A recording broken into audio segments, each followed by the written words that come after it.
নমস্কার বন্ধুরা, পল্লবী রান্নাঘরে সবাইকে স্বাগত। আজকে আমি বানাবো সম্পূর্ণ নিরামিষ ছোলার ডাল আর পোস্ত দিয়ে একটা ইউনিক রেসিপি। গরম ভাতের সাথে খেতে কিন্তু দারুণ লাগে। চলুন দেখে নেওয়া যাক আমার আজকের রেসিপিটি। এখানে আমি নিয়েছি 1 কাপ ছোলার ডাল। ডাল আমি খুব ভালো করে ধুয়ে ওভারনাইট জলে ভিজিয়ে রেখেছিলাম। আপনাদের হাতে যদি সময় না থাকে সেক্ষেত্রে 3 থেকে 4 ঘন্টা জলে অবশ্যই ভিজিয়ে রাখবেন। ওভারনাইট ভিজিয়ে রাখার পরে আমি জলগুলোকে ফেলে দিয়েছি। এবার এই ডালগুলোকে আমি একটা মিক্সিং জারে দিয়ে দিচ্ছি। এখানে আমি একটা ছোট মিক্সিং জার নিয়ে নিয়েছি, এর মধ্যে ডালগুলো দিয়ে দিচ্ছি। সব ডাল আমি দিয়ে দিয়েছি। এবার এর মধ্যে দিয়ে দিচ্ছি 1 ইঞ্চের মতো আদা, 3 থেকে 4টে কাঁচা লঙ্কা। লঙ্কাটা অবশ্যই বুঝে দেবেন। লঙ্কাগুলো আমি ভেঙে দিচ্ছি। দিয়ে দিচ্ছি 4 বড় চামচ নারকেল কোড়া, আর দিয়ে দিচ্ছি 1 চা চামচ পোস্ত। আমি পোস্ত 1 ঘন্টা জলে ভিজিয়ে রেখেছিলাম। এবার এগুলোকে আমি একটা স্মুথ পেস্ট বানিয়ে নিচ্ছি। পেস্ট বানানোর সময় অল্প অল্প করে জল দেবেন, খুব বেশি পরিমাণে জল দেবেন না। তো এখানে পেস্ট আমার রেডি হয়ে গেছে। এগুলো আমি একটা পাত্রে নামিয়ে নিচ্ছি। তো দেখুন, এখানে আমার পেস্ট কিন্তু অনেকটাই ঘন। আমি অল্প অল্প জল দিয়ে পেস্টটাকে বানিয়ে নিয়েছি। এবার এর মধ্যে দিয়ে দিচ্ছি 1/4 চা চামচ হলুদের গুঁড়ো, 1/4 চা চামচ জিরের গুঁড়ো, 1/4 চা চামচ গরম মশলার গুঁড়ো, আর দিয়ে দিচ্ছি স্বাদ অনুযায়ী লবণ। এবারে সব কিছু একসাথে ভালো করে মিশিয়ে নিচ্ছি।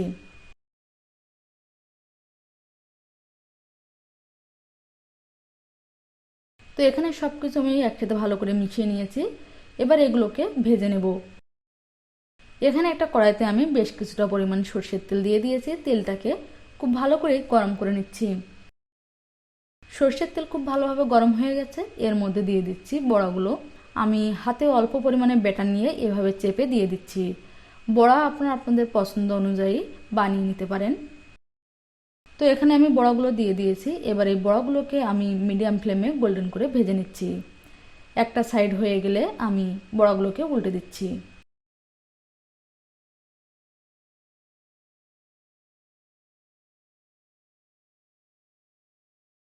বড়াগুলো আমি উল্টে দিয়েছি, অপর সাইডটাও গোল্ডেন করে ভেজে নিচ্ছি। তো এখানে বড়াগুলো কিন্তু ভাজা হয়ে গেছে, আর বড়াগুলোর গায়ে এখন গোল্ডেন কালার এসে গেছে। এবার এই বড়াগুলোকে আমি একটা প্লেটে তুলে নিচ্ছি। এভাবে আমি বাকি বড়াগুলো বানিয়ে নেব। তো দেখুন, এখানে বড়াগুলো কিন্তু আমার একদমই রেডি হয়ে গেছে। এই বড়াগুলো কিন্তু আপনারা শুধু শুধুও খেতে পারেন, অথবা ডালের সাথেও কিন্তু পরিবেশন করতে পারেন। এখানে নিয়েছি আমি 2টো আলু। আলুগুলোকে আমি খোসা ছাড়িয়ে ডুমো ডুমো করে কেটে ভালো করে ধুয়ে নিয়েছি। এই তেলের মধ্যে আলুগুলো দিয়ে দিচ্ছি। সাথে দিয়ে দিচ্ছি সামান্য পরিমাণ লবণ, সামান্য পরিমাণ হলুদের গুঁড়ো। লবণ হলুদ দিয়ে আলুগুলোকে ভালো করে মিশিয়ে নিচ্ছি, আর আলুগুলোকে মিডিয়াম ফ্লেমে হালকা গোল্ডেন করে ভেজে নিচ্ছি। আলু যতক্ষণে ভাজা হচ্ছে ততক্ষণে একটা মশলা রেডি করে নিচ্ছি। ছোটো মিক্সিং জারের মধ্যেই দিয়ে দিচ্ছি একটা কুচনো টমেটো, 1 ইঞ্চের মতো আদা, আর দিয়ে দিচ্ছি 3 থেকে 4টে কাঁচা লঙ্কা। লঙ্কাগুলো আমি ভেঙে দিচ্ছি। এখানে লঙ্কাটা আপনারা বুঝে অ্যাড করবেন। এর মধ্যেই দিয়ে দিচ্ছি 1 বড় চামচ পোস্ত। পোস্ত আমি 1 ঘন্টা জলে ভিজিয়ে রেখেছিলাম। দিয়ে দিচ্ছি 2 বড় চামচ নারকেল কোড়া। এবার এগুলোকে একটা স্মুথ পেস্ট বানিয়ে নিচ্ছি। তো দেখুন, এখানে পেস্ট কিন্তু একদমই রেডি হয়ে গেছে। এটাকে সাইডে রেখে দিচ্ছি। এখানে আলুগুলো কিন্তু ভাজা হয়ে গেছে, আর দেখুন আলুর গায়ে কিন্তু হালকা হালকা কালার এসে গেছে। এবারে আলুগুলোকে একটা প্লেটে তুলে নিচ্ছি।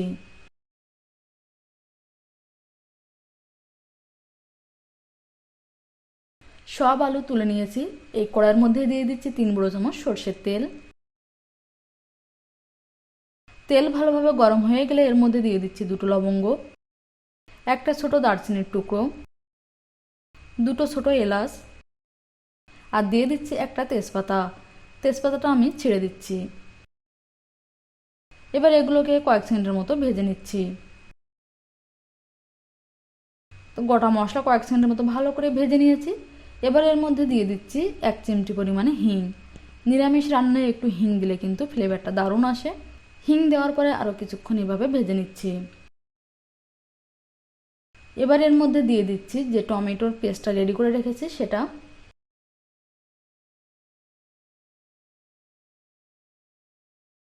সব পেস্ট দিয়ে দিয়েছি। এবার এর মধ্যে দিয়ে দিচ্ছি আধা চা চামচ হলুদের গুঁড়ো, 1 চা চামচ জিরের গুঁড়ো, 1 চা চামচ ধনের গুঁড়ো, 1 চা চামচ কাশ্মীরি লাল লঙ্কার গুঁড়ো,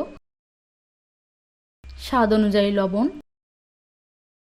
আর দিয়ে দিচ্ছি 1 চা চামচ চিনি। চিনি দিলে কিন্তু সব কিছু খুব ভালোভাবে ব্যালেন্স করে। এবারে সব কিছু একসাথে ভালো করে মিশিয়ে নিচ্ছি। এখানে আমি কালারের জন্য কাশ্মীরি লাল লঙ্কার গুঁড়ো ব্যবহার করেছি। আপনারা যদি খুব বেশি পরিমাণে ঝাল পছন্দ করেন সেক্ষেত্রে নর্মাল লঙ্কার গুঁড়ো কিন্তু ব্যবহার করতে পারেন। সব কিছু ভালো করে মিশিয়ে নিয়েছি। এবার এর মধ্যে দিয়ে দিচ্ছি সামান্য পরিমাণ জল। মিক্সিতে মশলা লেগেছিল, মিক্সিটা ভালো করে ধুয়ে জলটা দিয়ে দিচ্ছি। সব কিছু আবারও ভালো করে মিশিয়ে নিচ্ছি। এবার এই মশলাটাকে কিন্তু খুব ভালো করে কষিয়ে নিতে হবে যতক্ষণ না মশলা থেকে তেল ছেড়ে দিচ্ছে। তো দেখুন মশলা থেকে কিন্তু তেল ছাড়তে শুরু করে দিয়েছে। এখানে আমার মশলাটা খুব ভালোভাবে কষানো হয়ে গেছে। মশলার মধ্যে কোনো প্রকার জল নেই আর তেলও কিন্তু সাইড দিয়ে ছেড়ে দিয়েছে। এবার এর মধ্যে দিয়ে দিচ্ছি আগে থেকে ভেজে রাখা আলুগুলো।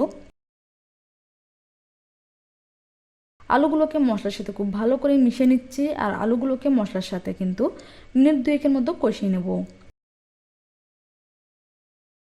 তো এখানে আলুগুলো মশলার সাথে মিনিট 2-এর মতো কষিয়ে নিয়েছি। এবার এর মধ্যে দিয়ে দিচ্ছি 1.5 গ্লাসের মতো গরম জল। এখানে কিন্তু জলের পরিমাণটা একটু বেশিই দিতে হবে, কারণ বড়া দেওয়ার পরে কিন্তু গ্রেভি অনেকটাই টেনে নেবে। আর এখানে আমি গরম জল ব্যবহার করেছি, আপনারা চেষ্টা করবেন গরম জলই দেওয়ার। জল দেওয়ার পরে সব কিছু ভালো করে আরেকবার মিশিয়ে নিচ্ছি। সব কিছু ভালো করে মিশিয়ে নিয়েছি। এবার এর মধ্যে ফুট আসতে দেব। তো দেখুন গ্রেভির মধ্যে ফুট এসে গেছে। এবার এগুলোকে ঢেকে মিডিয়াম ফ্লেমে 10 মিনিটের মতো হতে দেব, অথবা যতক্ষণ না আলুগুলো ভালোভাবে সেদ্ধ হয়ে যাচ্ছে। 10 মিনিট হয়ে গেছে। 10 মিনিট পরে ঢাকনা খুলে দিচ্ছি। সব কিছু আবারও ভালো করে মিশিয়ে নিচ্ছি। এখানে আলুগুলো কিন্তু মোটামুটি সেদ্ধ হয়ে গেছে।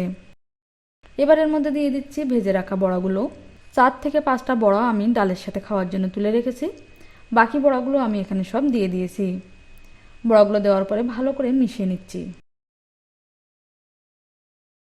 বড়াগুলো ভালো করে মিশিয়ে নিয়েছি।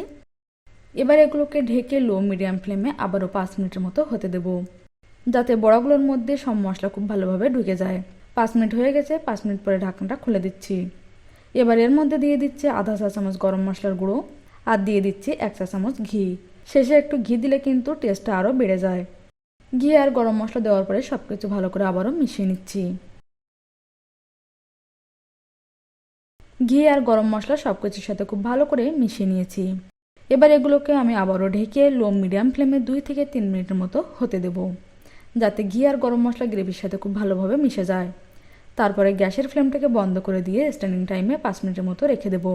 স্ট্যান্ডিং টাইমে 5 মিনিট রাখার পরে দেখুন ডাল পোস্ত বড়ার ডালনা কিন্তু একদমই রেডি হয়ে গেছে। কালারটাও কিন্তু দারুণ এসেছে। তো এই নিরামিষ ডাল পোস্ত বড়ার ডালনা আপনারা নিরামিষ দিনে বাড়িতে অবশ্যই ট্রাই করবেন। গরম গরম ভাতের সাথে পরিবেশন করুন আর কেমন লেগেছে কমেন্টস করে অবশ্যই জানাবেন। যদি ভালো লেগে থাকে লাইক করবেন, শেয়ার করবেন। আপনি যদি আমার চ্যানেলে নতুন হয়ে থাকেন তাহলে আমার চ্যানেলটিকে সাবস্ক্রাইব করার অনুরোধ রইল। আজ এ পর্যন্তই। আবার দেখা হবে নতুন কোনো রেসিপি নিয়ে। ততক্ষণ পর্যন্ত ভালো থাকবেন, সুস্থ থাকবেন। ধন্যবাদ।